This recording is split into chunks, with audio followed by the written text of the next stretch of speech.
terms of that, I think as you all build your gardens, I know Lisa is a primary contact to kind of be a bridge between the city and the ag extension and resources that are out there to kind of guide you into doing this. So with that in mind, we always try to keep organic techniques as part of the approach or the system for doing this. That has a lot to do with just overall plant health. That's going to help with your educational component, talking to the children about how that works, the science behind it. It's also going to ensure that since you all are eating this stuff, that it's not going to be, you know, bad or toxic or any way for the kids by staying away from chemical fertilizers and stuff like that.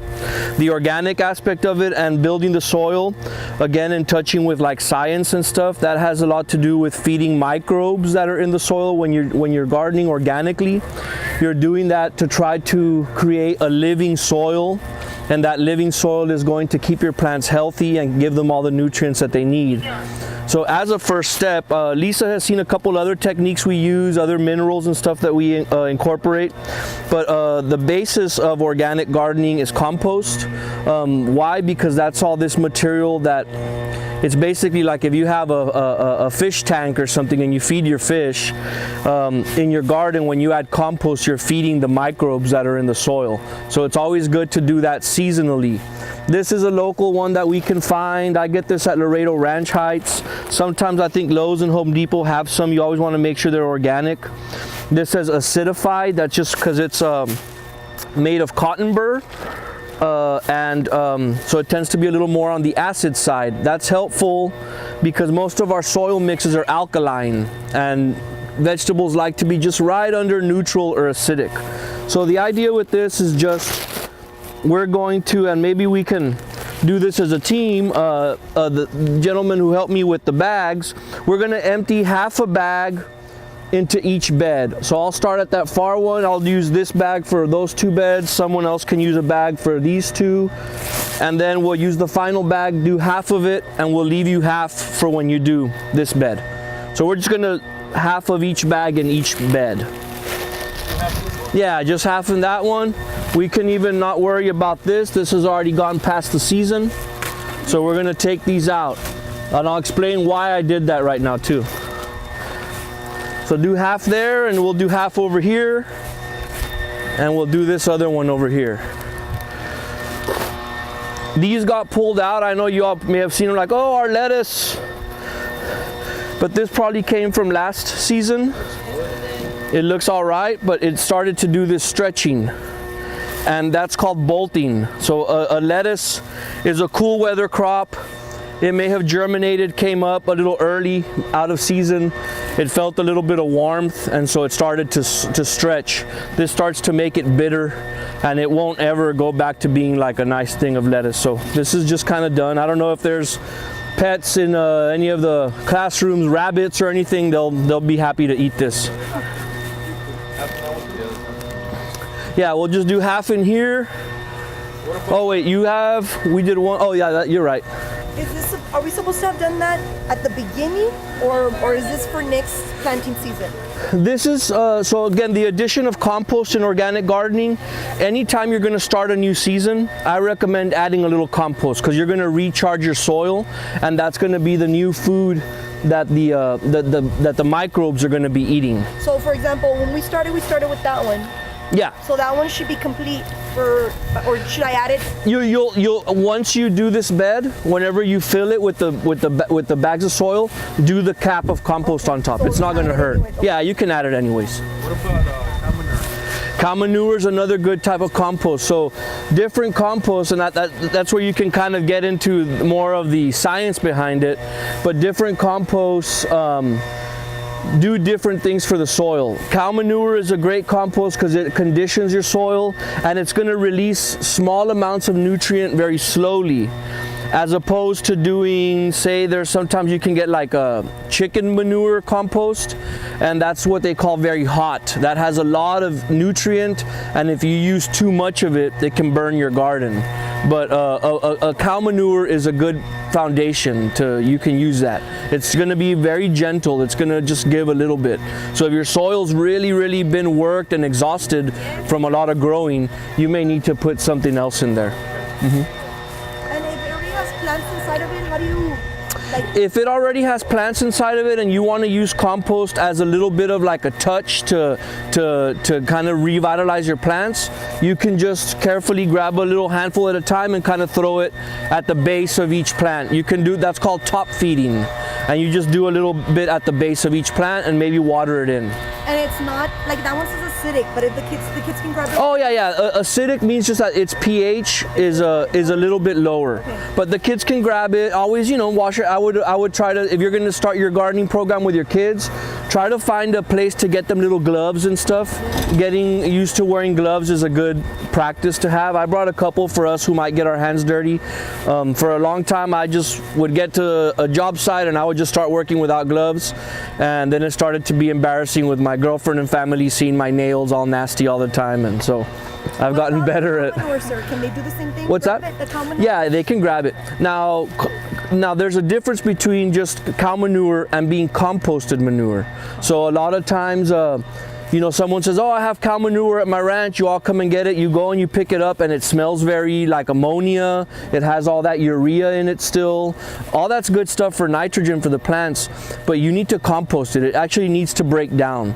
When something is composted, it shouldn't have bad aromas or smells. This has a bit of an aroma, but it's more of like a earthy type of aroma because it came from the cotton burr. But a good compost, even when you're making compost at home, it should never start to smell rotten.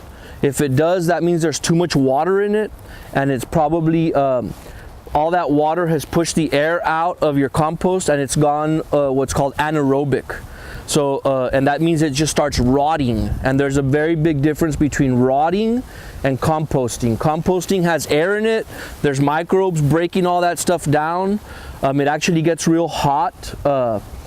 If we had a nice compost pile here right now that was almost done, we could stick a shovel in it to crack it and steam would come out.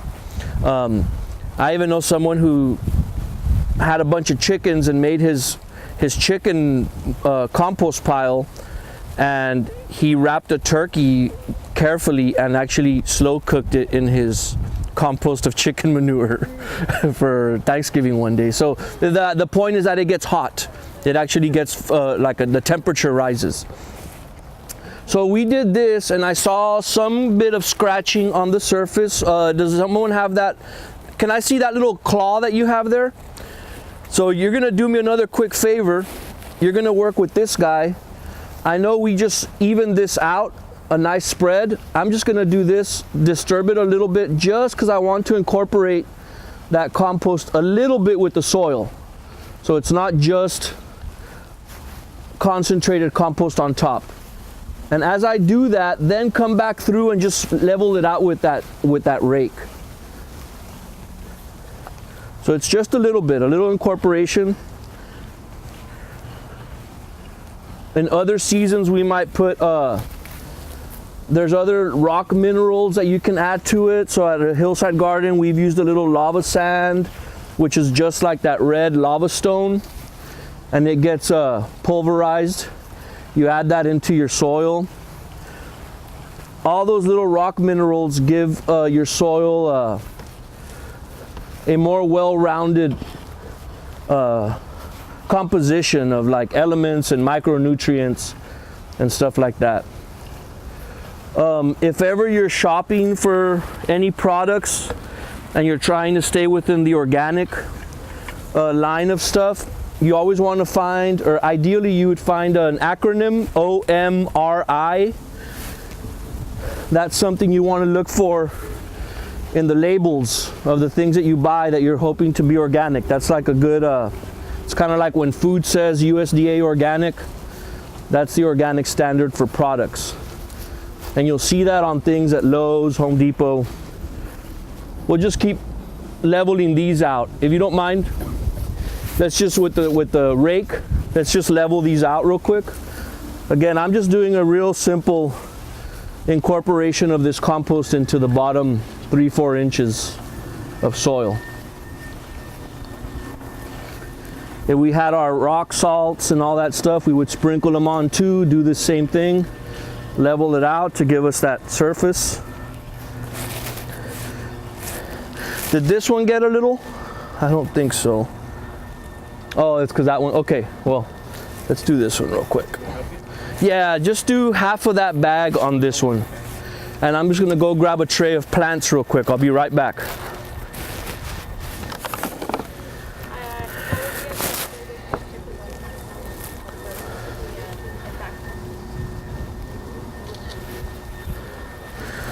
All right. Yeah, that should be pretty good. And then this one already got mixed up too. We'll just level that one. So if someone wants to, we have a couple here. We'll reserve these 4. I'm gonna give you those. And here's a marker. We'll reserve those for when we start doing the seed. So I'm thinking off the bat, we brought 6 broccolis and 6 cauliflowers. Let me see where we can maybe fit these.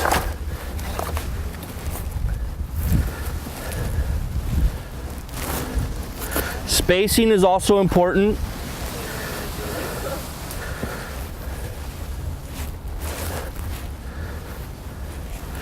That's another thing that happens a lot with gardening. You might go and buy your plants and get everything together, and then I often see this where it's like squeezing them real close together, or even doing this sometimes.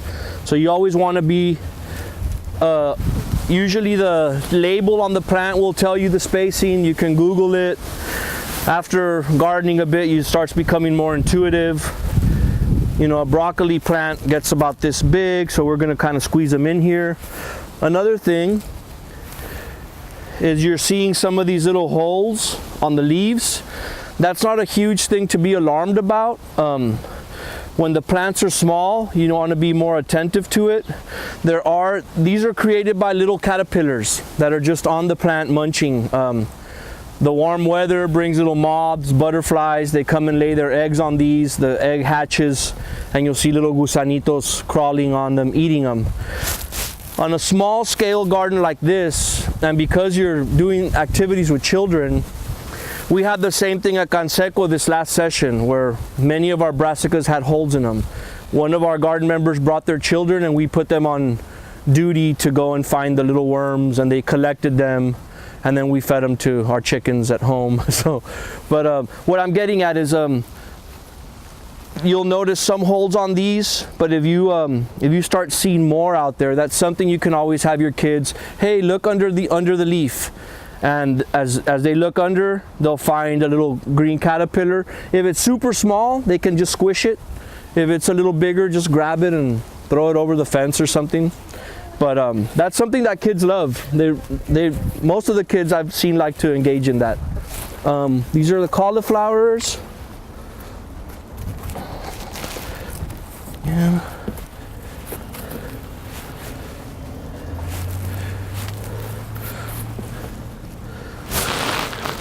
I didn't bring my knife, but something like this. I have some scissors there. When you get a double plant, you always want to sacrifice one of them.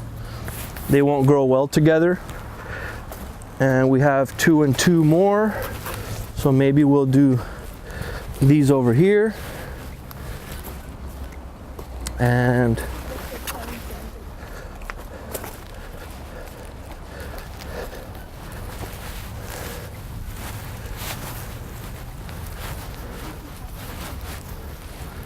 maybe 2 right there. Okay. It's because we haven't gotten to the seed. They've only done the seeding, but they need to come and actually do the planting. And we're gonna get all these planted here with seed. It's gonna go very quickly right now.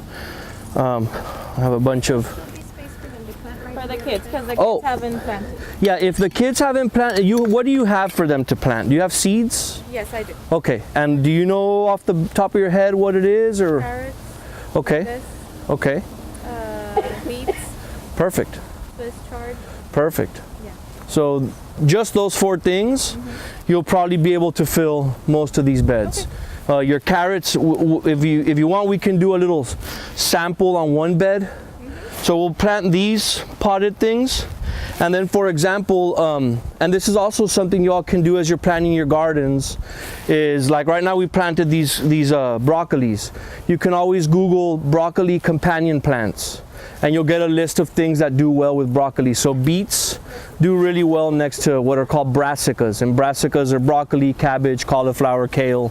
They're a family, but they do really well. They just real quick, plants, you know, we have this idea of them taking from the soil and kind of bringing it upwards. There's this kind of upward movement from soil up into the leaves.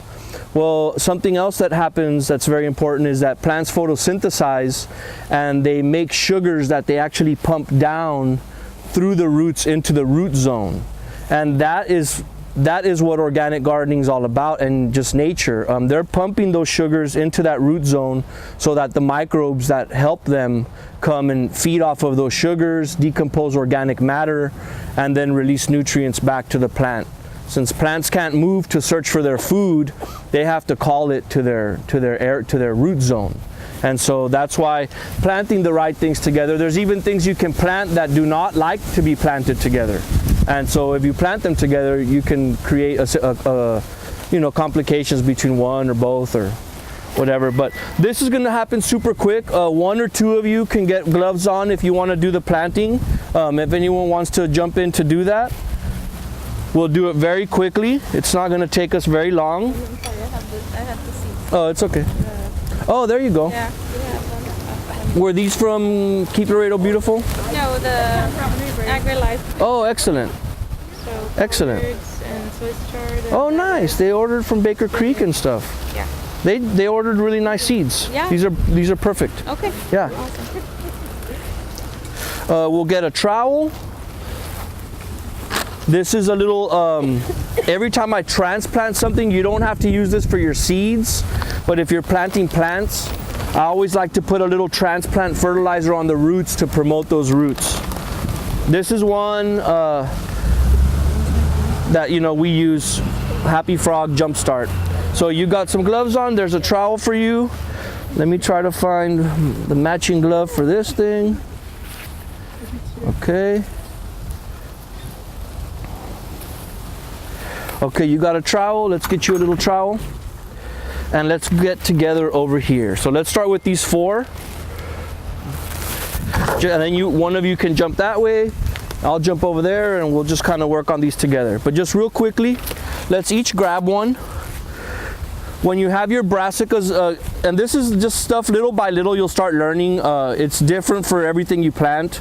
But when you have your brassicas, they tend to have this long little tail. So we're going to plant it kind of deep. So what we do is we find where our plant was placed. We dig a little deeper than we might need to. You can put your plant in there just to see how it's going to fit.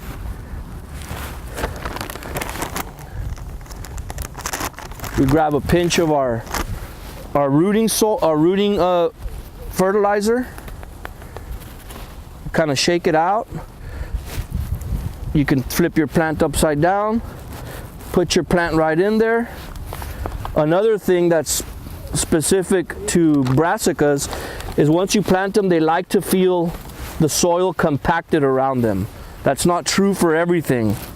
So this one, you want to see that you want to bring it down a little more so you can pull it out. We'll scratch a little more, put a little more of that fertilizer in there. And there you go.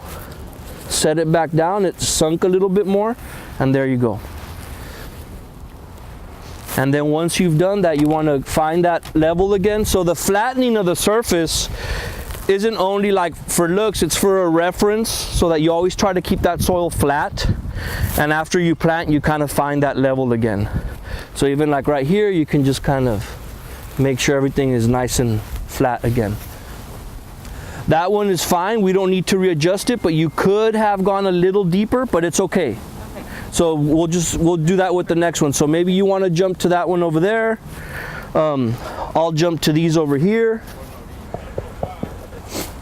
We can do it a little quicker and pop out some holes.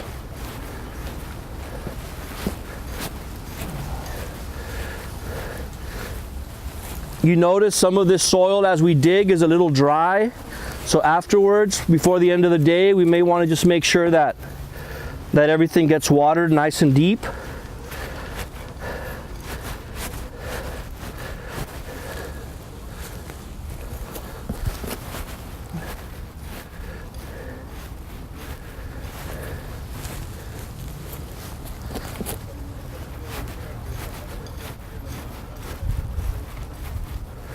I'm gonna thin this one down. So this isn't with everything, but with a plant that gets kind of big like this, you do want to sacrifice one of them.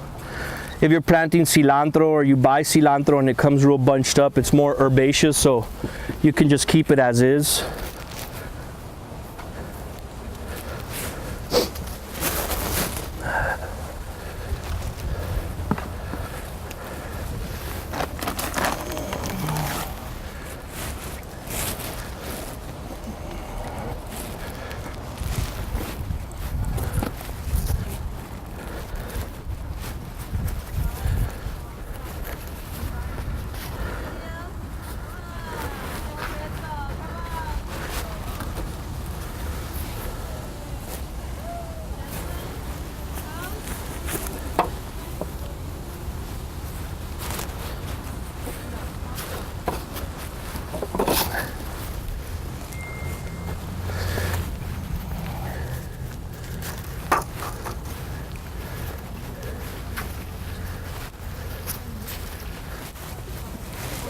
Here you go.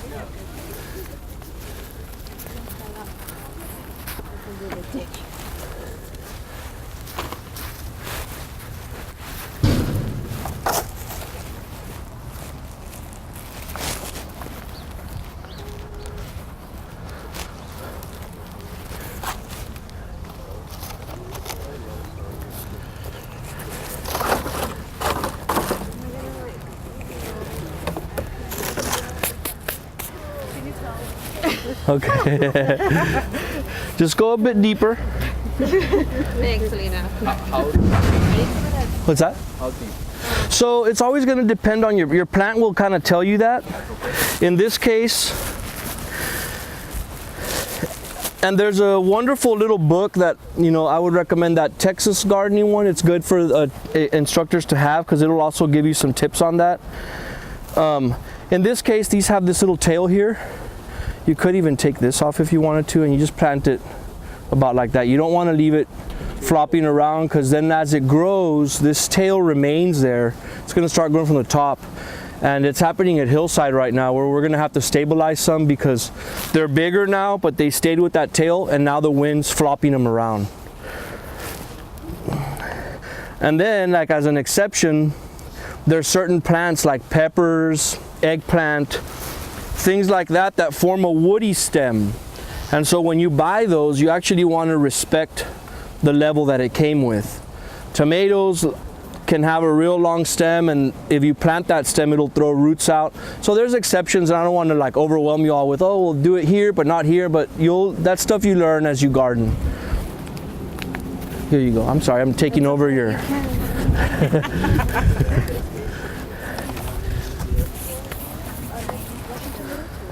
Okay.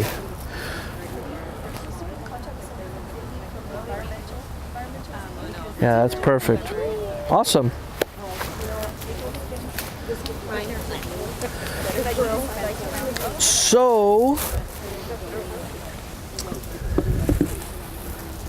So real quick, so it's not to use the seeds that you have so that you can use some later. We're gonna just do a companion planting of beets over here. So then what we do here, we find our rake again. All I'm gonna do is smooth this out real nice.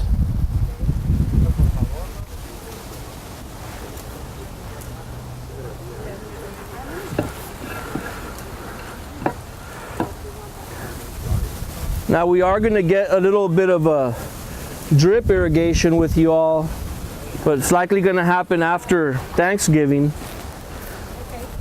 So you just want to make sure that you keep your stuff moist throughout.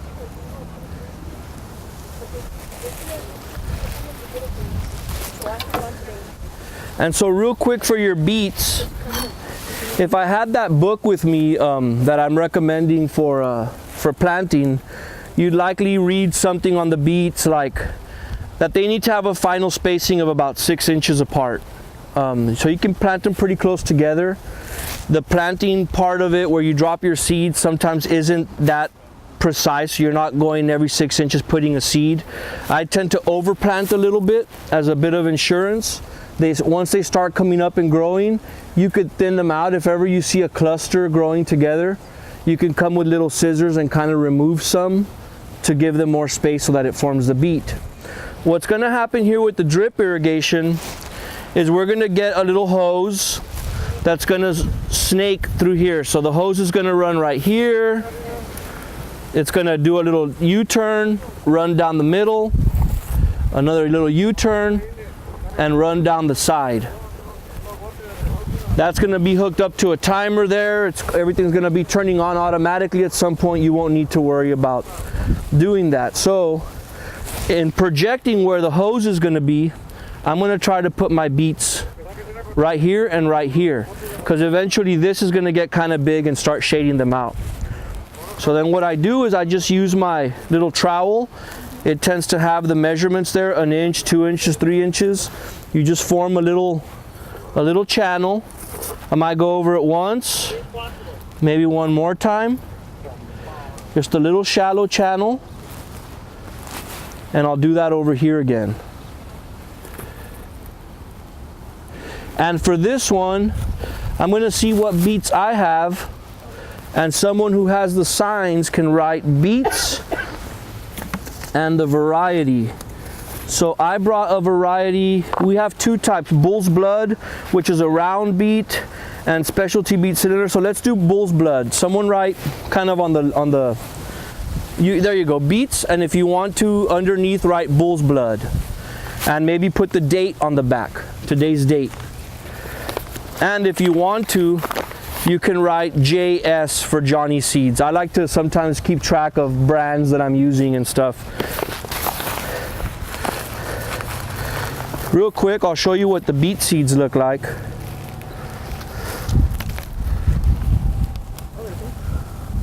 So these are some beet seeds, and you see that they're kind of like, it looks like a little rock or a little chunk of something. Usually it's actually a dried tiny little fruit. So the beet plant actually flowered, it got pollinated, and it made a tiny little fruit. That's nothing. Fruit is just a botanical term for a part of the plant that has seeds in it. It doesn't mean it was an edible fruit or anything like that. A tomato is a fruit, an avocado is a fruit by botanical terms. They're not vegetables. Yeah. And where do you get that from? These I ordered these. She got some from Baker Creek, which is another seed company. It's online? Yeah, online. If you were to try to find a better brand locally, Home Depot has a brand called Seeds of Change. That's another good brand of seed. You'll find other brands, but sometimes I try to stick with higher quality brands just for quality control. And you do all this work, and then you throw something down that may or may not work. You always want to be mindful of expiration dates and stuff like that too.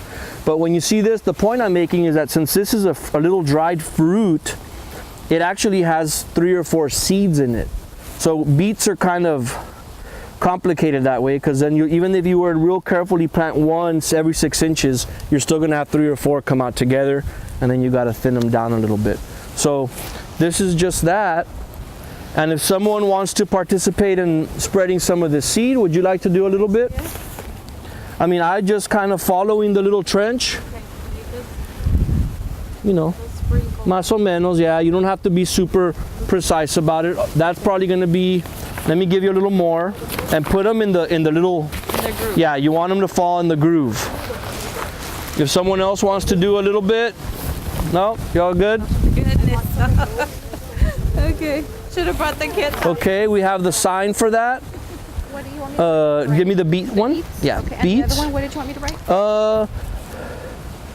write? That's a little too dense. It's okay, you learn from it. So right here, I'm just gonna, you see I'm spreading them a little? Okay, so they have to be A little more spread, a little, and you'll get it. It's perfectly normal when you're first kind of getting the gist of it. So I'm gonna put this right here.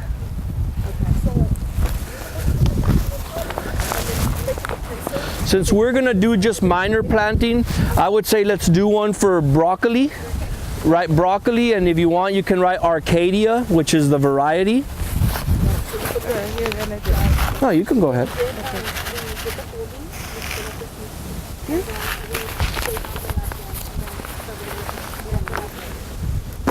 What about the watering? The seedlings? So once the drip is connected, it should be fine, but I'm glad you asked about that because we'll do a little bit of carrot right now. And so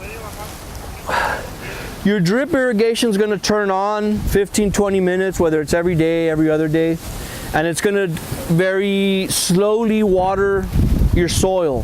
The reason for drip as well has to do with once you're gardening, if you have a spray system, there's a lot of plants, zucchinis, cucumber, tomatoes, peppers, etc., etc.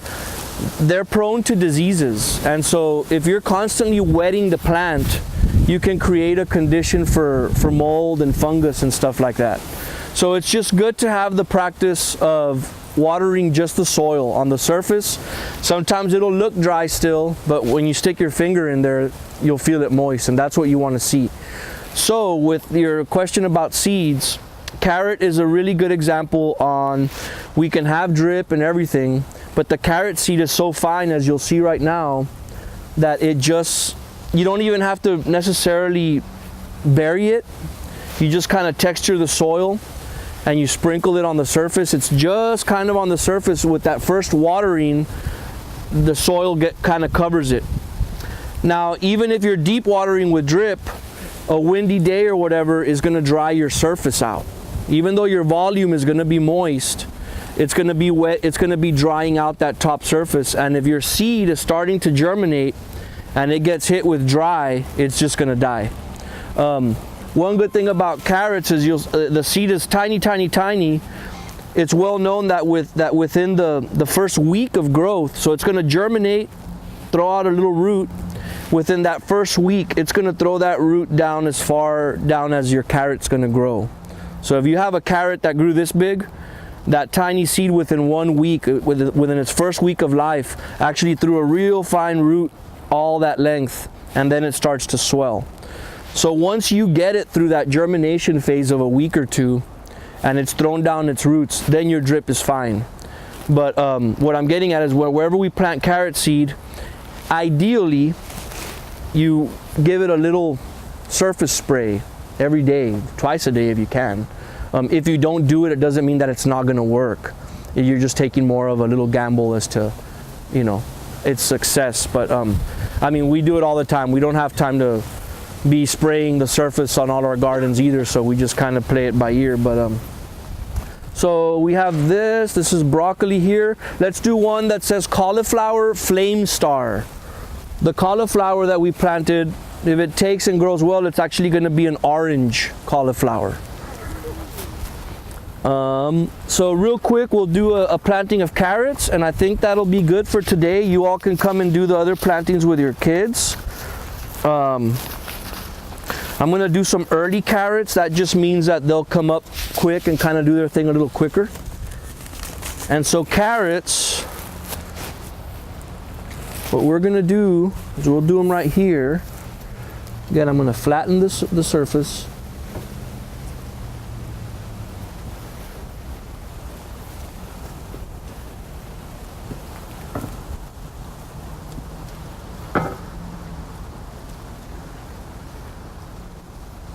And I'm even going to try to do like a little, with the little teeth here, just like a light, to create some little grooves for the seed to fall into.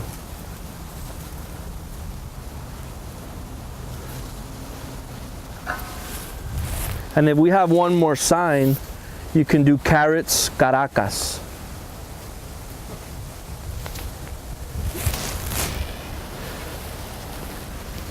And then this, we can just gently cover them.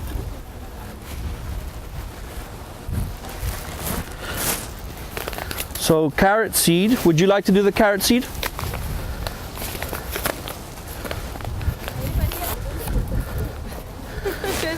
Cauliflower flame star, carrot seed.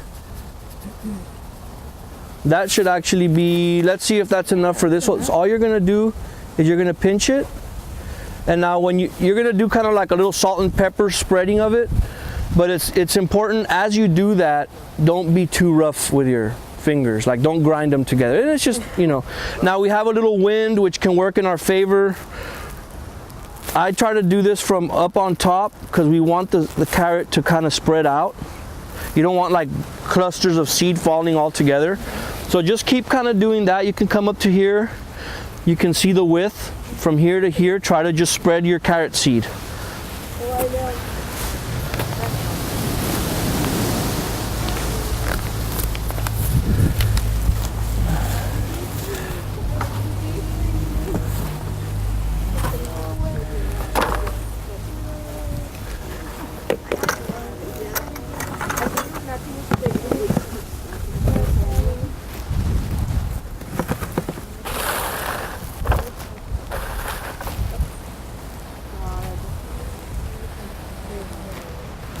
If you need more, I can give you more.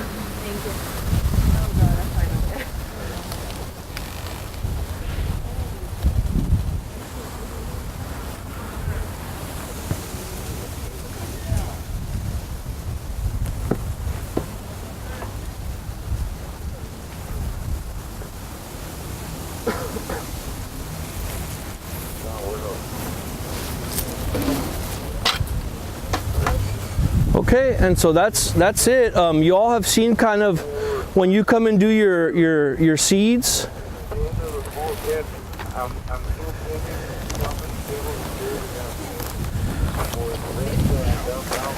Do your beets the same way. If there's something that you're planting in the little collection that you have. I mean, you all have some kiddos already, what, 10, 11, 12 years old here. I don't know if they have access to the internet or whatever. Hey, look up how to plant peas, or you know, have them do a little quick thing how to do it. I mean, it's just going to be push them down an inch or whatever as an activity.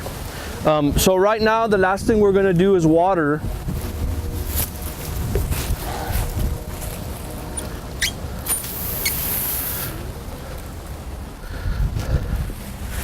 You want to be pretty thorough with your watering, keeping always in mind the depth of your soil. I like to do several passes.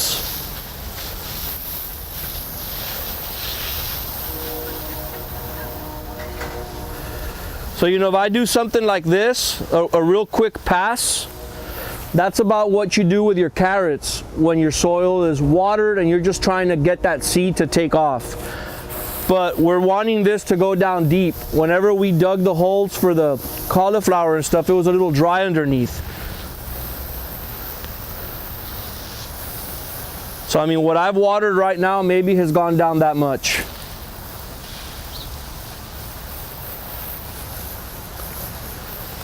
So I'll jump onto the other bed, kind of do the same thing. Maybe focus on these plants a little bit.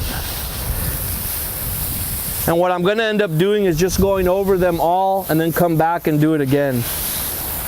You won't always need to do the watering this deep. I think it's just because it hasn't been irrigated. It's been kind of sitting fallow. So right now I'm just going to take advantage to give it a nice deep watering.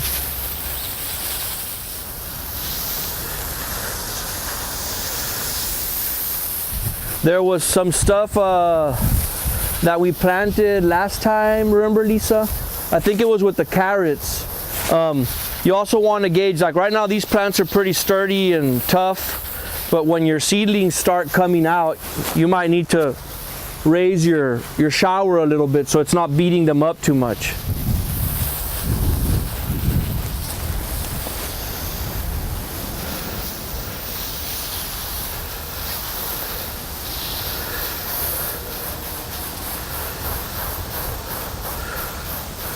moving is also helpful if you're trying to not disturb the soil.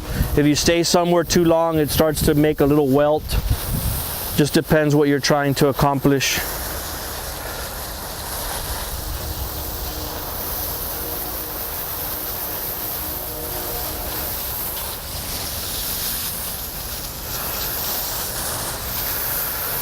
So here we have our carrot seed. Just the disturbance of the water on the soil is gonna bury it what it needs to be buried. See, over here I'll stay still a little more to give it a nice deep watering, but I try to keep it moving over here. I mean, they're little things. They're kind of common sense, but it's just, you want to be mindful of it while you're gardening. How long do these wood containers usually last? A wood container like this that is non-treated lumber. So you don't ever want to use treated lumber unless you line it with something kind of the way you did there. But ideally you don't want it to be treated because it can leach those chemicals into the soil, especially in a small bed like this. But non-treated lumber, you might get lucky if you get 4 years out of it, 3 to 4. And what about painting it to keep it like from the outside to last a little bit? From the outside it might be possible, but you got to keep in mind, really, you're going to have your wet soil on the inside eating up against that wood. So what I recommend is red cedar. If you can get red cedar to make your beds, that's going to be ideal, because red cedar has natural tannins. It's more of like a gymnosperm type plant, a pine family plant, so it has a lot of resin in it, and those resins are going to keep it from getting fungus or getting decomposed. So, but the problem with that is that it's just a little more expensive. It might be about twice as expensive as regular. And do you like, I'm sorry. What's that? Do you find the screws every year just leave them the way they are? Yeah, I mean, if your wood starts decomposing, there's not much that messing with the screws is going to really do for you. Sometimes if you start having that problem, some people put like these L brackets, so it's like a piece of metal that's just like this and like that, and that can help. At hillside, where some of our beds are falling apart, the joint between the wood and the screw has already gotten real worn out and soft, but we still make use of it by getting some rebar ties, like just a little stick of rebar, and we just hammer it in on the outside, and it just kind of holds the bed up. So you can get life out of it if you're not too worried about the aesthetics. Can I ask you about last year when we started, we had a problem with little guests that would come and eat our crops. What do you suggest for that? What I suggest for that right now is, one, like observe and try to find out what it is that's doing it. We can try to later consider, if it's within y'all's budget, to create some kind of little hoop enclosure or something. But I mean, off the bat, I would get in touch with the animal control, and I would set a couple traps, so that you can try to trap whatever is, and then they'll come and pick up the creature. I don't know if you might have some ideas. I had a feeling you might be frowning, but no. Well, she's an advocate for animals and stuff, and so yeah. So He recommended like you just get some PVC pipe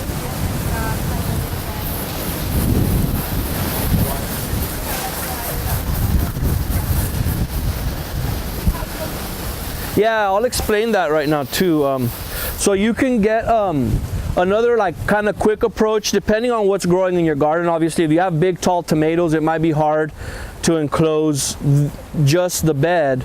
But say you have a nice thick bed of lettuce, beets, carrots, things that are pretty low growing.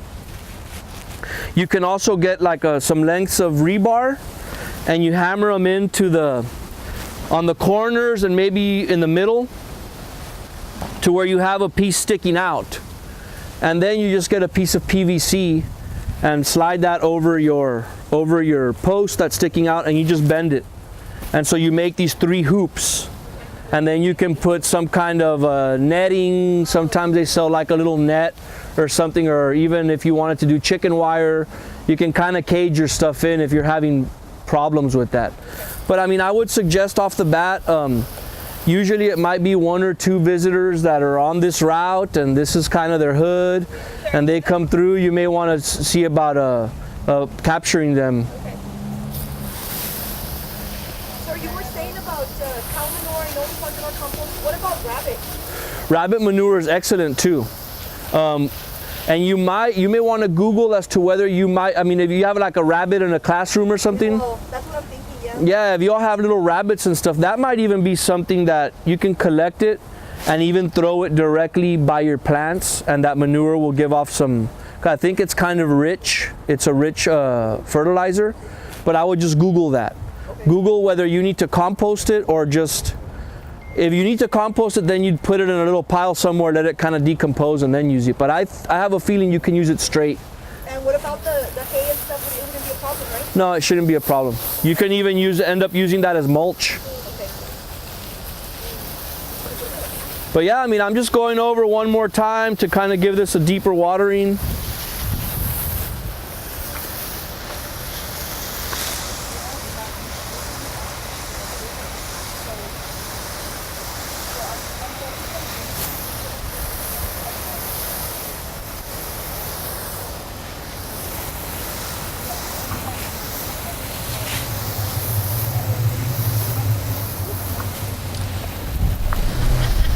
So I think we're good.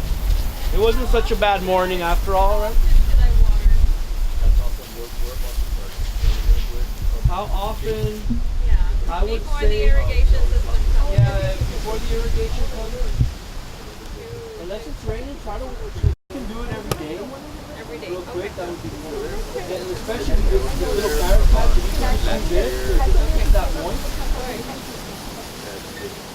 But you know, you can also gauge it on your own. Like say you water now and you come and water tomorrow or whatever, and then we're gonna take off for a few days or the weekend's coming. Definitely Fridays, maybe try to give it a nice deep watering until we get the irrigation in. But if ever you stick your finger in, like nice and stick it all the way in and leave it. If it's moist and it's good, you can give it another 24 hours and try it again. But as a reference, our irrigation at Hillside, I think now it's turning on. In summer, it's every day for like 20 minutes or 30 minutes. Right now, I think we did every other day. Canseco, I think it's turning on every day for a lesser time. So you just kind of gauge it, but every day, every other day should be good for like. And you should start seeing, a change in what we planted. Like in the next week or two, you should start seeing it grow.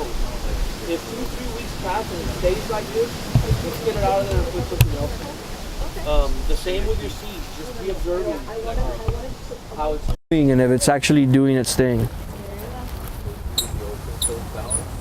But there we are. Yes. Did you all have the key changed, or that's the type of work that you had? They installed it. They installed. Why? From facilities? I don't know. I think they came in to do that. Herman, what is that called? This, just the faucet or the spigot. Yeah. This is the one that you can go, if you can go find the timer at Lowe's or whatever, it's $40, you know, give or take taxes. It's the double one. Its brand is Orbits with a Z at the end, and it'll have 2 of them. The reason we want 2 is so that one can connect to your drip lines, and then the other one you can still have your water hose in case you need to just do some manual watering.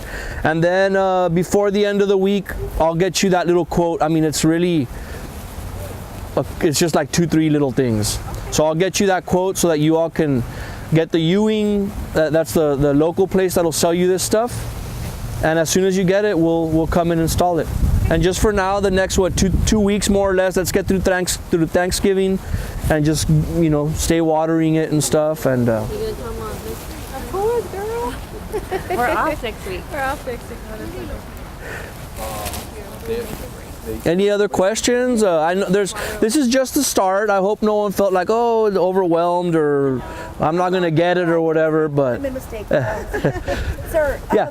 for the irrigation drip system, I know they sell like home kits Would you recommend that maybe we get the kids, well, like mine are middle schoolers. Yours are middle. Idea? The kits may be good. What I have found with the kits is that you end up with a lot of leftover stuff. So what I would suggest, what school are you from? Washington Middle. And you all have a garden already? Okay. What is it like? Compared to this? Like, is it about the same size? They're all fake. They're all like this. They're all next to each other, about that spacing. And there's 4. There's 4, and they're about the same size. I would say, what I'm going to give you, just share with her and double it. Like, just you get the same stuff. Do you know if you have a hose nearby or a spigot or? The one with the key. That's why I wanted to know what that one was called. Oh, the top thing. Like, it's just the little hand. It's like a butterfly handle or something. I don't know what it's called, but you can probably ask them to change it for you, or when we set it up. I mean, the deal is once we put the timer on it, it stays open. You don't have to close it. With that irrigation system, people are going to come in to install it? We'll come and do it. We So can. the kids can do it? Yeah, it's an activity that can be done around that. Maybe we can do when we install it here. We can. I don't know if y'all want to come see again, or it's very straightforward. Or we can try to see if we can schedule something to go and lend a hand doing it. But it's super easy. It's nothing I that just want the kids, you know. So yeah, absolutely. I think every aspect of it, if they can be exposed to it, why not? You know. Thank you so Thank you much. Yeah. Thank you all very much. Thank you so much.